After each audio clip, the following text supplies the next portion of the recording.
हमने हमारा revaluation account बना लिया, पार्टनर्स कैपिटल अकाउंट बना लिया। अब हम हमारा बैलेंस शीट बनाएंगे। बैलेंस शीट के लिए हम हमेशा फ्रेश पेज लेते हैं। ये हमारा बैलेंस शीट का फॉर्मेट है। तो सबसे पहले यहाँ पर आता है कैपिटल। हमारे कौन कौन से पार्टनर बच गए हैं। योगी रिटायर हो गया तो विजय और विनोद बच गए। तो हम यहाँ लिखेंगे सबसे पहले विजयस कैपिटल। खाली विजयस नहीं लिखना है, विजयस कैपिटल लिखना कंपलसरी है। Then Vinod's capital. हमारा बैलेंस सीडी आया था विजय का 66,275 और विनोद का आया था 30850। हम इन दोनों को प्लस करें तो हमारा आएगा 97125। नेक्स्ट हमारा यहाँ पर दिया है ट्रेड क्रेडिटर। हम यहाँ लिखेंगे ट्रेड क्रेडिटर। हम देखिए तो हमारे एडजस्टमेंट में ट्रेड क्रेडिटर के साथ एक एडजस्टमेंट है जो कि डिस्काउंट दिया गया है 3600 का। ये हमारा लेस हो जाएगा। हमें यहाँ पे ऐसे शो करना होगा लेस डिस्काउंट। इसका अमाउंट था 15,000। इनर कॉलम में लिखेंगे कितना लेस हो रहा है 3600। 15,000 में से 3600 माइनस करेंगे तो हमारा आएगा 11400। नेक्स्ट यहाँ पे वर्कमैन कंपनसेशन रिज़र्व। यहाँ पे एक एडजस्टमेंट था जिसका खाली क्लेम हम लिखेंगे। जब भी यहाँ पे एडजस्टमेंट होगा तो बैलेंस शीट में खाली क्लेम आएगा। तो हम यहाँ लिखेंगे वर्कमैन कंपनसेशन क्लेम। आप यहाँ पूरा लिखिएगा वर्कमैन कंपनसेशन क्लेम। तो यहाँ पे 3,000 है तो हम खाली 3,000 लिखेंगे। फिर इन्वेस्टमेंट फ्लक्चुएशन रिजर्व हमने बांट दिया था। एम्प्लॉय प्रोविडेंट फंड बढ़ता नहीं है पार्टनर्स कैपिटल अकाउंट में, तो ये as it is balance sheet में आ जाएगा विच इज़ 6,000। अब हम नेक्स्ट देखें तो हमारा योगी का लोन भी आया था और बिल्स पेबल आया था। तो हमारा यहाँ पे योगी लोन भी आया है और बिल्स पेबल भी आया है। दोनों का अमाउंट 2206 तो हमें ये तो पता है कि योगी का ये जो लोन अकाउंट है वो बैलेंस शीट में आता है, प्लस ये जो बिल्स पेबल है ये भी हमारे बैलेंस शीट में आता है और बिल्स पेबल हमारे लायबिलिटी साइड में आता है। हम यहाँ लिखेंगे yogis loan account 2206 yogis bills payable 2206। अब हम हमारे एसेट साइड्स में आते हैं। तो एसेट साइड में हमारा ये जो गुडविल है ये तो बढ़ चुका है। अब कुछ लोग कंफ्यूज होते हैं, यहाँ पे गुडविल ऑफ द फर्म दिया है तो वो लोग रिवैल्यूएशन अकाउंट में इसके साथ एडजस्टमेंट कर देते हैं।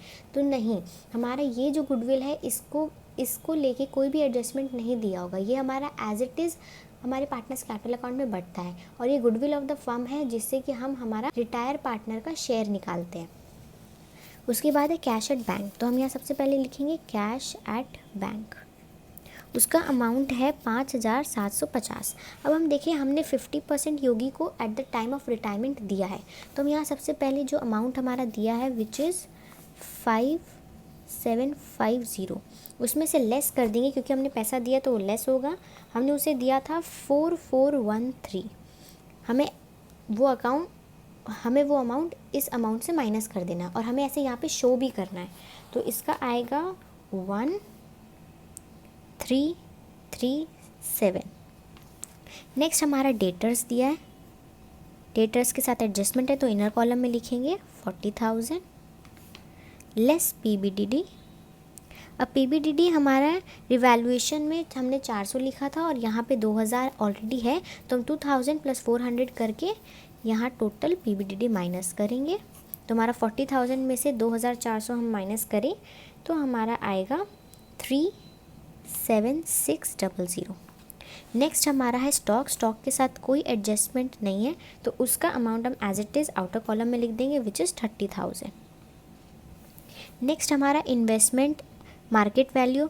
अभी जो इन्वेस्टमेंट है मार्केट वैल्यू में तो वो ले गया था, योगी ले गया था और ये जो 15,000 के साथ जो एडजस्टमेंट है वो हमने रिवैल्यूएशन में कर दिया है। तो मतलब अब एसेट साइड में इन्वेस्टमेंट नाम का कोई चीज़ नहीं आएगा। देन पेटेंट्स के साथ हमारा एडजस्टमेंट है कि वो रिड्यूस हुआ है तो हम इनर कॉलम में लिखेंगे पेटेंट्स का है 10,000। इनर कॉलम में लिखेंगे 10,000 माइनस डेप्रीसिएशन, क्योंकि इसमें लिखा है रिड्यूस हुआ है, कितना से रिड्यूस हुआ था 2,000 से, तो हम लेस 2,000 करेंगे। 10,000 में से 2,000 जाएगा 8,000 आ जाएगा। नेक्स्ट हमारा प्लांट एंड मशीनरी है। प्लांट एंड मशीनरी में भी एडजस्टमेंट है कि वो रिड्यूस हुआ है, तो हम यहाँ लिखेंगे प्लांट एंड मशीनरी, अमाउंट है हमारा 50,000, इनर कॉलम में लिखेंगे, लेस डेप्रीसिएशन, कितना से डेप्रीशिएट हुआ था हमारा 5,000 से, 5,000 लेस कर देंगे तो यहाँ आ जाएगा हमारा 45,000। हमारे एडजस्टमेंट यहीं तक, हमने सारे एडजस्टमेंट कर दिए। अब हम टोटल करके देखते हैं कि हमारा टोटल सेम आ रहा है कि नहीं। सबसे पहले हम लाइबिलिटी साइड का करते हैं।